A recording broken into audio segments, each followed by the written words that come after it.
Min. Ya.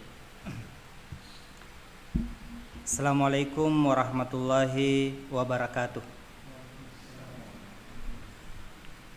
Alhamdulillahirabbil alamin wa bihi nasta'in wa ala umuri dunya waddin.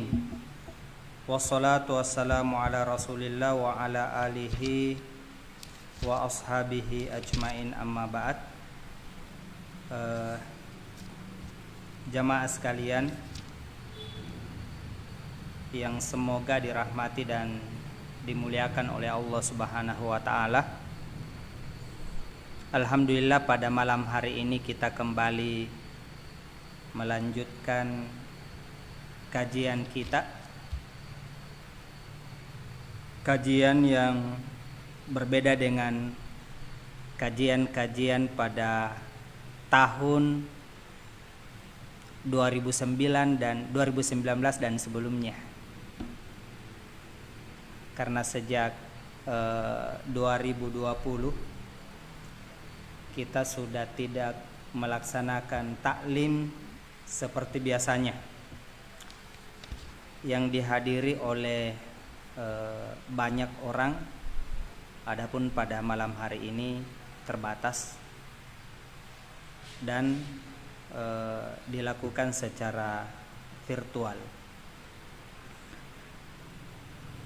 Ikhwan sekalian yang dimuliakan oleh Allah Subhanahu wa taala, tentu pelaksanaannya secara online itu tidak akan mengurangi pahala daripada taklim ini. Pahala seperti yang disebutkan oleh Nabi kita Muhammad sallallahu alaihi wasallam. Dan sebagai apresiasi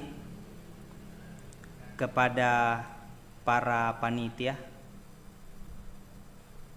bahwa insya Allah kegiatan kita ini akan menjadi sebab Allah Subhanahu wa ta'ala mengangkat derajat kita. Dan saya sangat yakin bahwa insya Allah ini akan menjadi amalan buat kita yang tidak akan terputus pahalanya sampai kemudian kita kembali kepada Allah Subhanahu wa ta'ala. Ya, karena kata Nabi sallallahu alaihi wasallam, idza mata ibnu Adam, apabila anak cucu Adam meninggal, maka terputuslah seluruh amalannya. Salah satu amalan yang tidak terputus, jadi Nabi mengatakan apabila anak cucu Adam meninggal maka terputuslah seluruh amalannya, kecuali 3.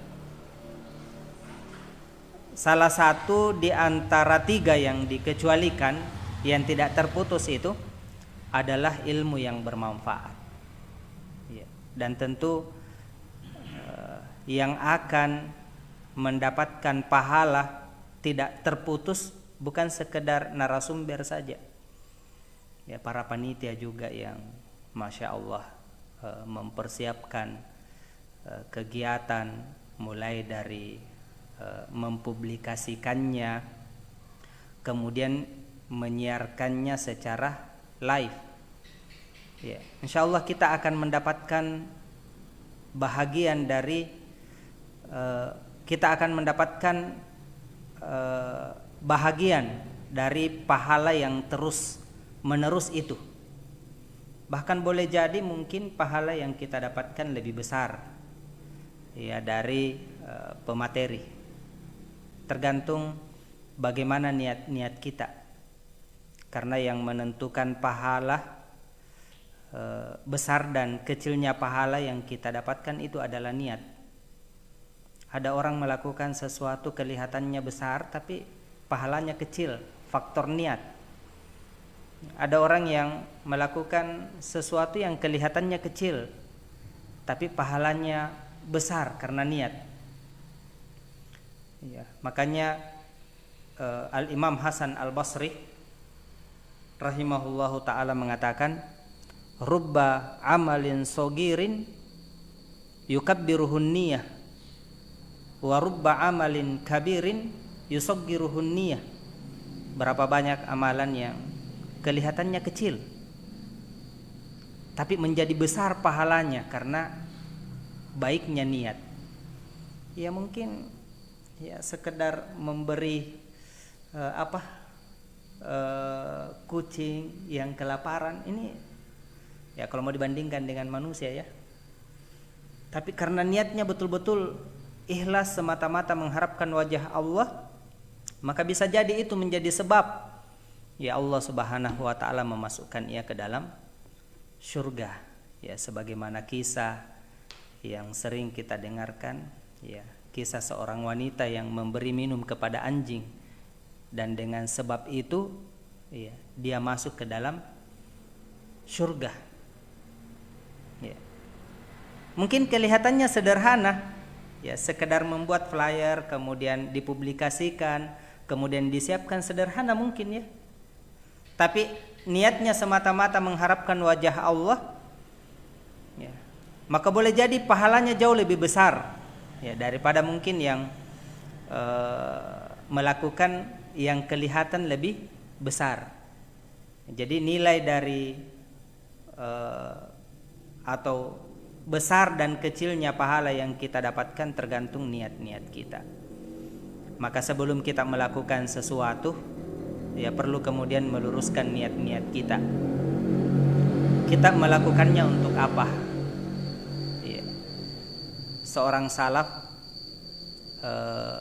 pernah mengatakan, semoga Allah Subhanahu wa taala merahmati seseorang yang ketika ingin melakukan sesuatu dia berhenti sejenak. Dia luruskan dia punya niat. Kalau niatnya telah benar, maka dia melanjutkan pekerjaannya. Dia melanjutkan amalannya. Jadi penting ya ikhwan sekalian yang dimuliakan oleh Allah Subhanahu wa taala, meluruskan niat kita. Ya. Dan ya ini motivasi buat kita. Ya jangan kemudian ya kita mengatakan saya ini misalnya ada kegiatan tablik akbar ya, bagian pengantar surat saja ya, boleh jadi bagian yang kecil itu justru lebih besar pahalanya daripada yang mengisi tablik akbar itu ya. Dan saya ingin kembali ya pada apa yang saya sampaikan di awal, bahwa salah satu amalan yang pahalanya terus menerus adalah ilmu yang diajarkan ya. Dan bukan sekedar yang menyampaikan materi yang mendapatkan pahala, tapi fasilitatornya juga ya, fasilitator ya, yang mempublikasikan, yang menyiarkan, dia juga akan mendapatkan itu. Sehingga memang ikhwan sekalian ya, mari kita saling bekerja sama ya dalam kebaikan. Ya, kebaikan itu tidak bisa dilakukan ya secara sempurna dengan sendiri-sendiri. Ya, dia hanya sempurna jika dilakukan secara bersama-sama. Ya, makanya Allah mengatakan wa ta'awanu 'alal birri wat taqwa. Ya, tolong menolonglah, kerjasamalah dalam ya kebaikan dan takwa. Ya. Tadi malam ya sudah disampaikan oleh Ustadz kita bagaimana pentingnya amal jama'i, melakukan kebaikan secara bersama-sama ya. Dan memang ternyata berdakwah ya, kalau kita perhatikan firman Allah wal takum minkum ya kan, memberikan isyarat kepada kita bahwa dakwah itu memang harus dilakukan secara berjamaah, bersama-sama. Ya jangan sendiri-sendiri, karena dengan bersama-sama kita kuat. Dan kalau kita membaca sejarah, maka kita akan mendapati bahwa ternyata ya Rasulullah SAW itu tidak berdakwah sendiri, ya tapi dia berdakwah dengan sahabat-sahabatnya. Ya. Ini apresiasi, motivasi buat para panitia, ya khususnya Infocom yang masya Allah bekerja sama dengan Departemen Dakwah dan Kaderisasi ya, untuk menyukseskan program taklim malam Ahad kita. Kemudian selanjutnya ikhwan sekalian yang dimuliakan oleh Allah Subhanahu wa taala, ilmu ini memang harus dimaksimalkan untuk kita dapatkan, dan kita harus memfasilitasi orang untuk itu. Ya, karena ilmu ini wajib untuk dituntut oleh setiap muslim. Setiap muslim itu wajib menuntut ilmu. Sehingga muslim yang baik itu adalah muslim yang memudahkan saudaranya untuk menunaikan kewajibannya. Ya. Apalagi dengan ilmu, ikhwan sekalian, Allah Subhanahu wa taala mengangkat derajat kita. Ya. Orang yang berilmu itu diangkat derajatnya oleh Allah di dunia dan di akhirat. Ya, makanya ulama itu diangkat derajatnya dengan ilmu yang mereka miliki di dunia dan di hari kemudian kelak. Ya, seperti misalnya Imam Syafi'i yang telah banyak memberikan pembelajaran kepada umat, itu diangkat derajatnya. Bagaimana Allah mengangkat derajatnya? Dengan menjadikan orang-orang yang menyebutnya itu mendoakannya. Kita kan kalau menyebutkan Imam Syafi'i rahimahullahu ta'ala, semoga Allah merahmatinya, itu bentuk Allah Subhanahu wa ta'ala mengangkat derajatnya. Ya. Kalau di dunia sudah diangkat, apalagi di hari kemudian kelak. Ya. Ikhwan sekalian yang dimuliakan oleh Allah Subhanahu wa ta'ala, itu sekedar pengantar pada malam hari ini, dan kita lanjutkan materi kita. Materi 33 kiat mencapai khusyuk di dalam sholat. Kalau tidak salah kita sudah berada pada kiat yang kelima. Ya, kita sudah menjelaskan bagaimana keutamaan khusyuk itu. Ya, dan kita juga sudah menyebutkan bahwa sangat sedikit orang-orang yang bisa khusyuk di dalam sholatnya, dan kita bisa merasakan itu. Iya, kita bisa merasakan itu, apalagi dengan kesibukan kita yang banyak, ya, disibukkan dengan urusan-urusan duniawi, itu akan menjadi faktor penyebab susahnya kita untuk khusyuk. Sementara khusyuk memiliki pahala yang besar, maka perlu memang mempelajari kiat-kiat agar kemudian kita khusyuk. Di satu sisi pahalanya besar, di sisi yang lain, ya kan, banyak faktor yang bisa menyebabkan kita tidak khusyuk. Makanya perlu memang, ya kan, ya, mempelajari kiat-kiatnya. Ya, kalau sahabat dulu, ya, tidak ada pembahasan tentang kiat-kiat seperti pembahasan kita pada hari ini. Tapi kalau kita membaca sejarah, ya, maka kita akan melihat bahwa mereka adalah orang yang paling khusyuk dalam melaksanakan sholat. Ya, mereka adalah orang yang paling khusyuk di dalam melaksanakan sholat. Saking khusyuknya, ya kan, ketika mereka tertusuk panah, ya, lalu kemudian, ya, panah itu dicabut saat ia melaksanakan sholat, tidak terasa itu, ya kan? Itu bukti yang kuat akan kekhusyuan mereka di dalam sholat. Kita jangankan panah, ya, nyamuk saja, ya, sudah goyang, ya. Apalagi kalau misalnya tidak ada kipas angin. Nah, itu ya, kita sudah tidak tenang ya, karena memang ada perbedaan antara kehidupan kita dengan generasi terbaik Islam ya. Kita ini terlalu sibuk dengan urusan-urusan duniawi, sehingga itu menjadi sebab yang paling kuat yang bisa menjadikan kita ini susah untuk khusyuk. Sehingga memang perlu belajar ya. Belajar pun belum tentu ya bisa terus menerus khusyuk di dalam sholatnya. Makanya memang belajar itu tidak boleh berhenti ya, terus menerus. Tidak ada istilah ya saya ini sudah level atas nih, tidak perlu lagi belajar tentang ya bagaimana khusyuk di dalam sholat. Tidak ya, belajar itu harus terus menerus ya. Kata Nabi SAW, menuntut ilmu itu ya dari buayan hingga ke liang lahat ya. Artinya waktu untuk berhenti belajar itu ketika kita telah ya mengakhiri kehidupan kita di dunia ini. Tapi selama kita masih ada di dunia, maka harus belajar. Dan ini yang kita budayakan, kita ajarkan kepada umat, bahwa umat Islam itu tidak ada kata berhenti untuk belajar ya. Jangan sampai ada yang mengatakan, kenapa itu di Masjid Al-Wahda selalu mami ada kajian, sementara kita ini tidak pernah ikut kajian ya kan ya, tidak ada program kajian.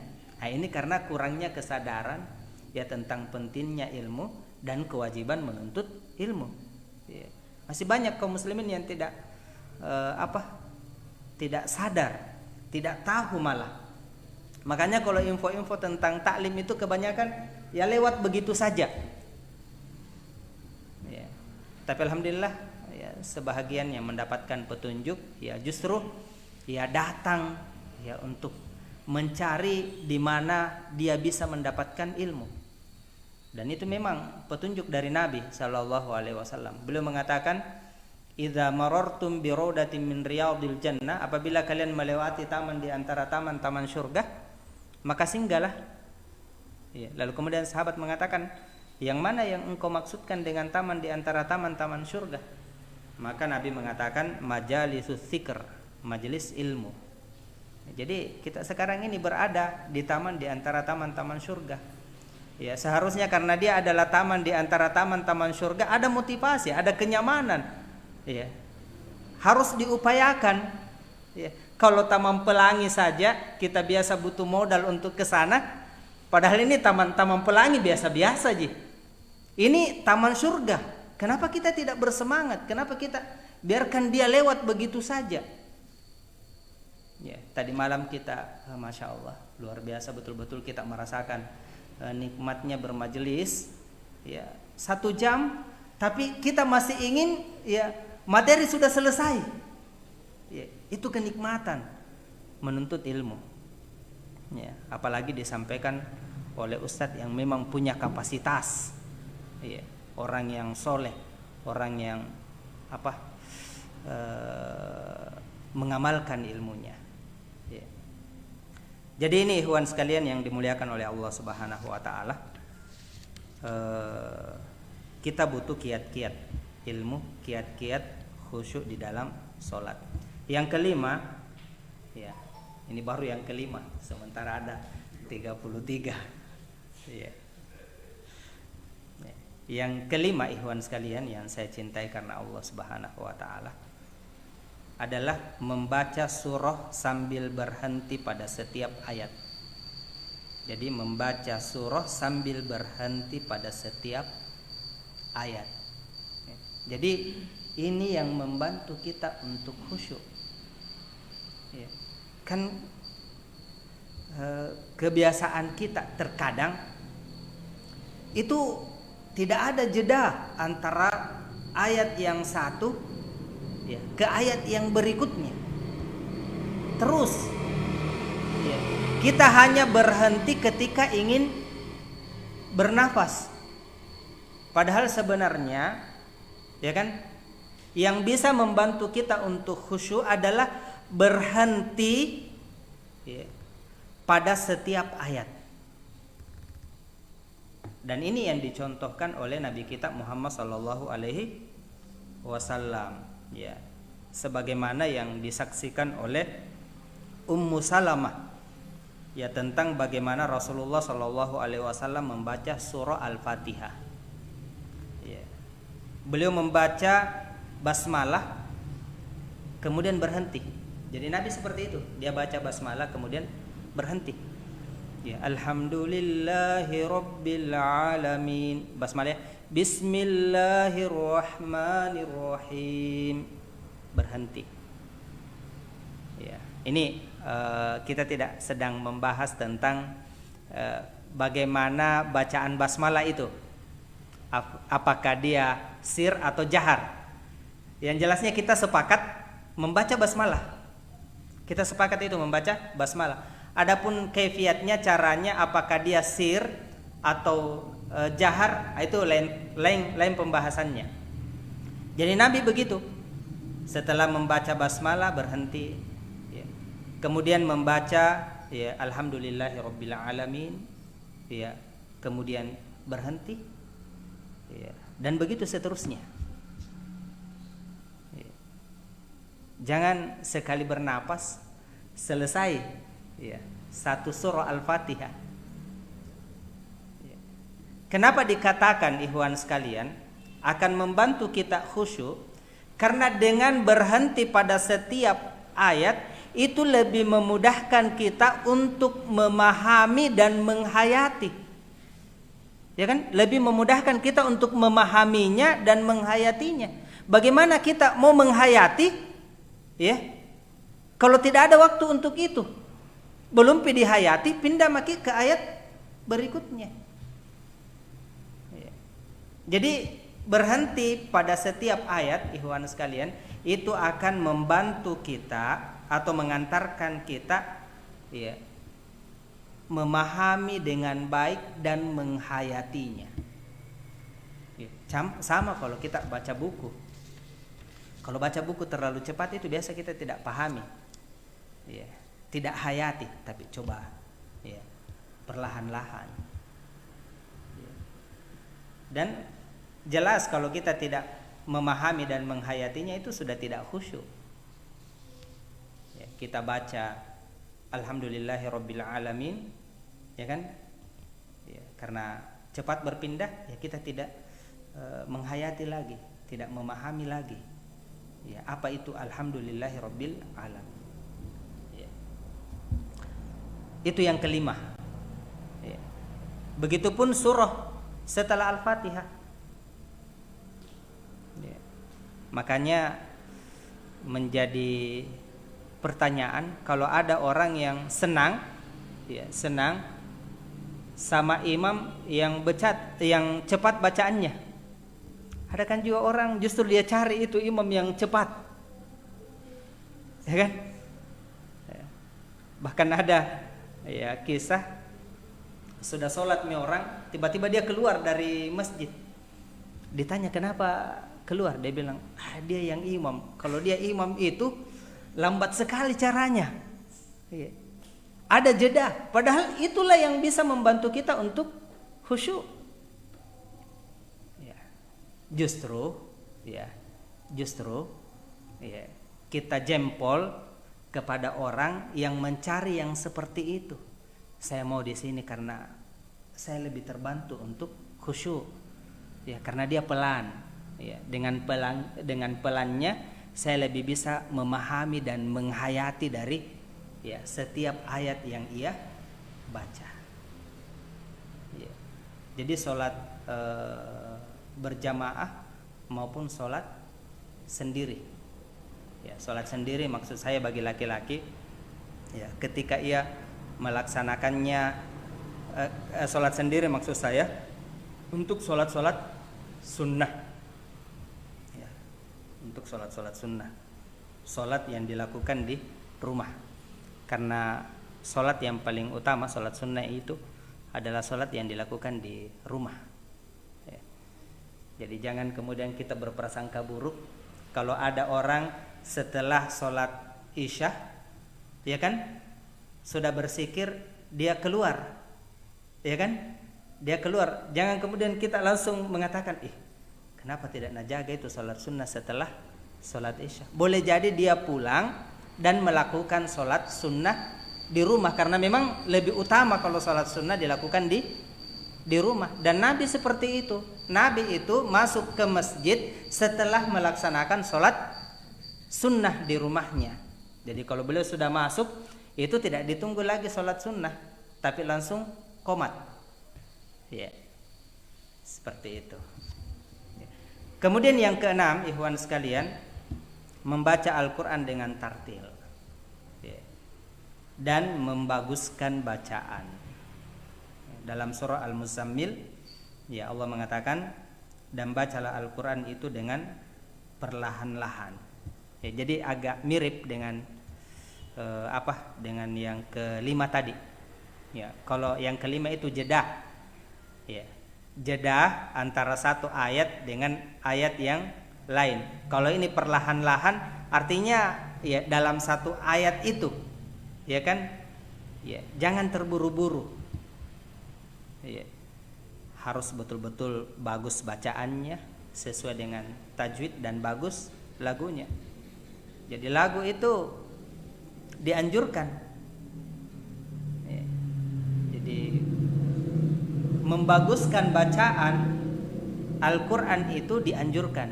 Bahkan Nabi mengatakan, ya, laisa minna man lam yataghanna bil Quran, bukan golongan kami yang tidak melagu dengan Al-Quran. Ya. Makanya kalau kita dengarkan bacaan-bacaan Al-Quran yang dibacakan oleh syekh itu kan bagus-bagus semua lagunya, ya kan? Karena memang itu petunjuk Nabi untuk membaguskan bacaan, ya. Apalagi di dalam sholat. Ya. Makanya yang kita pilih imam itu yang memang bagus, ya. Bagus bacaannya dan bagus lagunya. Ada orang bagus bacaannya tapi ya sedikit kurang lagunya, maka kita pilih bagus dan yang bagus lagunya. Ya. Jadi sebaiknya kita yang tidak punya potensi untuk itu ya tahu diri. Ya.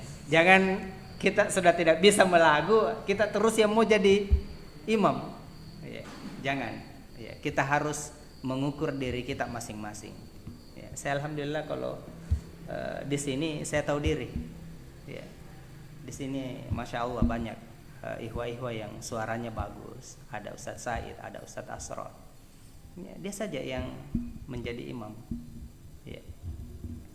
Karena kalau bagus bacaannya juga itu membantu makmum ya untuk khusyuk.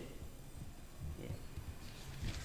Kemudian yang ketujuh, meyakini bahwa Allah akan mengabulkan permintaannya saat hamba sedang sholat. Ya. Dalam sebuah hadis yang panjang, ya, disebutkan, ya, Nabi SAW bersabda bahwa Allah berfirman, ya, hadis qudsi, ya. Allah Subhanahu wa taala berfirman, aku membagi solat antara aku dengan hambaku menjadi dua bagian, dan bagi hambaku setiap apa yang ia minta. Jika hambaku mengucapkan alhamdulillahi rabbil alamin, ya, maka aku, ya, Allah berfirman, hambaku telah memujiku. Jika ia mengucap ar-rahmanir rahim, ya, maka Allah berfirman, hambaku telah menyanjungku, dan begitu seterusnya. Ya. Yang kedelapan, ikhwan sekalian, jam berapa waktu Isya?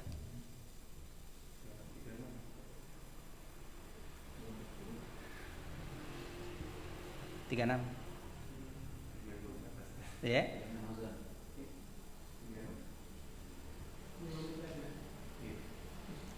Saya ada waktu ya. Ya. Kemudian yang kedelapan, meletakkan sutra tabir pembatas, ya, dan mendekatkan diri ke arahnya. Jadi ini sunnah. Ya. Jadi di samping dia adalah sunnah, ya, dalam sholat, dia juga membantu untuk khusyuk. Ya kalau kita di masjid ini alhamdulillah banyak sutra yang kita siapkan. Ya kalau di sini yang saya lihat 1, 2, 3. Ya. Bisa diambil contohnya 1. Ya. Jadi ini dilihat ya situ. Ini sutra enggak mesti harus modelnya begini.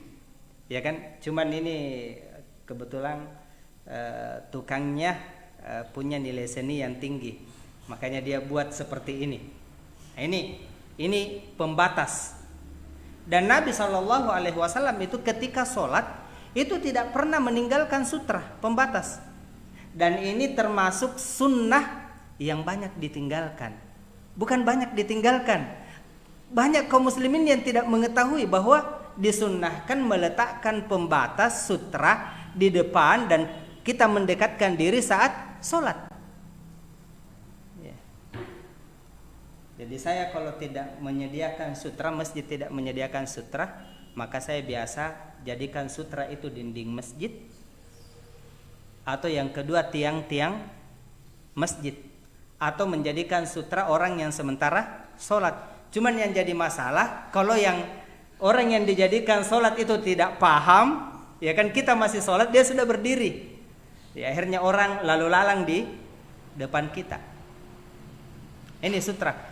Dan Nabi SAW itu tidak pernah meninggalkannya. Pernah Nabi SAW safar, ya kan? Safar. Dan kebiasaan Nabi itu kalau sholat di tanah yang lapang, ya kan, selalu menjadikan tongkatnya sebagai sutra. Dia tancapkan tongkat, lalu itu yang dijadikan sutra. Kemudian sholat. Yeah. Pernah suatu ketika beliau tidak membawa itu tongkat, maka beliau jadikan penutup kepalanya sebagai sutra. Yeah.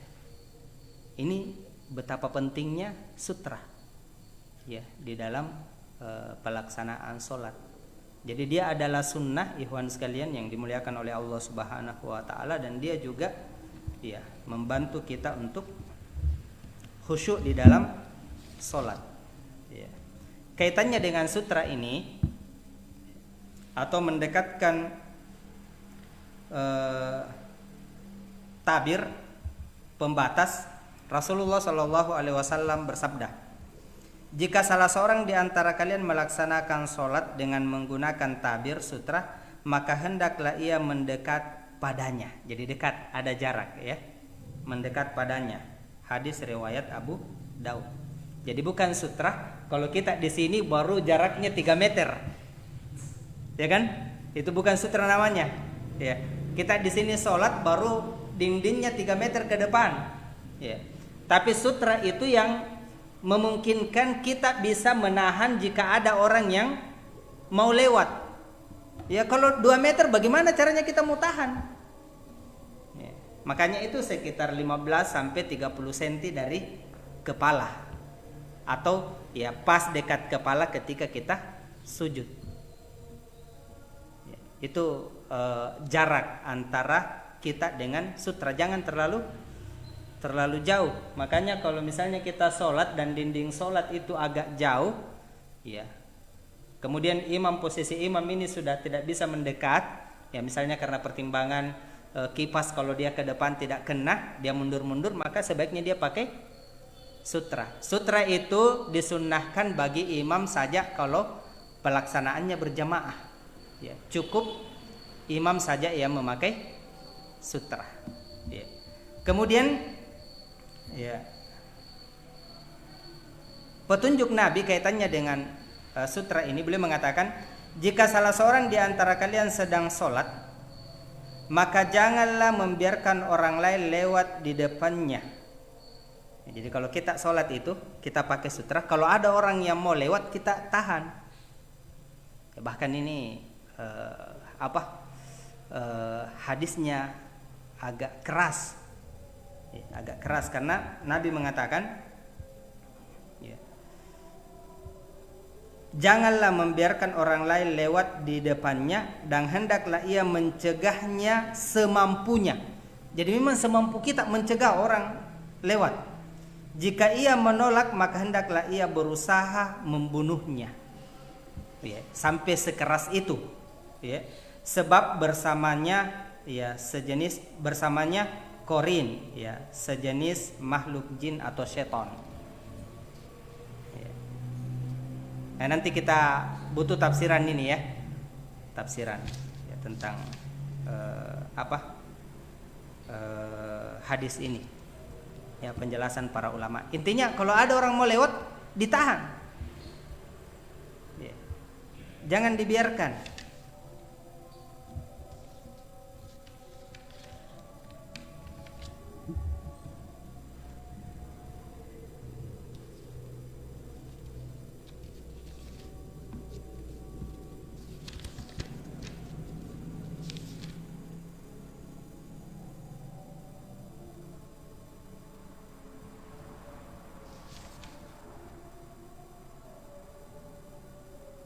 Ya, jadi dengan memakai sutra, ikhwan sekalian, apa hubungannya dengan khusyuk? Karena pandangan kita lebih terjaga, terarah kita punya pandangan dengan sutra itu. Sangat jauh berbeda kalau tidak ada pembatas di depan kita. Pandangan kita itu bisa melebar. Taruhlah misalnya kita sholat ya, misalnya ini dinding masjid, lalu kemudian kita merapat, ya itu kan terbatas. Artinya bahagian-bahagian depan itu tidak mengganggu lagi. Itu hubungannya dengan khusyuk di dalam sholat, ya, sutra ini, ya, karena kita fokus, ya. Yang kedua, kita fokus karena tidak ada yang lalu lalang di depan kita. Kalau kita tidak punya sutra, itu otomatis orang lewat, ya, lalu lalang, dan dosa, ya, bagi seseorang lewat di hadapan orang yang sementara sholat, ya. Ini makanya memang penting untuk menggunakan sutra, dan ini yang sebaiknya harus disosialisasikan kepada kaum muslimin, karena kebanyakan kaum muslimin ya belum mengetahui. Hanya orang yang menuntut ilmu saja yang tahu tentang sunnahnya sutra dalam melaksanakan sholat, dan ya ternyata Nabi SAW itu ya sangat memperhatikan sutra ketika ia sholat. Ya bahkan ya misalnya kita menjadikan sutra orang yang sholat, ya kan, di hadapan kita, lalu kemudian dia berdiri, maka boleh kita melangkah 1-2 langkah untuk mendekat, ya, ke sutra yang ada di hadapan kita, dinding masjid kah atau apakah, ya, yang jelasnya boleh untuk mendapatkan sutra pengganti, ya, dari orang yang awalnya kita jadikan sebagai pembatas atau sutra. Ya. Saya kira ini ikhwan sekalian yang bisa kami sampaikan untuk pekan depan. Bukan saya lagi, ya, karena begitu aturannya, ya, ganti-gantian. Ya. Insya Allah pekan berikutnya lagi kalau memungkinkan. Ya. Lebih dan kurangnya mohon dimaafkan. Subhanakallahumma wa bihamdika asyhadu an la ilaha illa anta astaghfiruka wa atubu ilaik. Wa akhiru da'wana alhamdulillahi rabbil alamin. Assalamualaikum warahmatullahi wabarakatuh.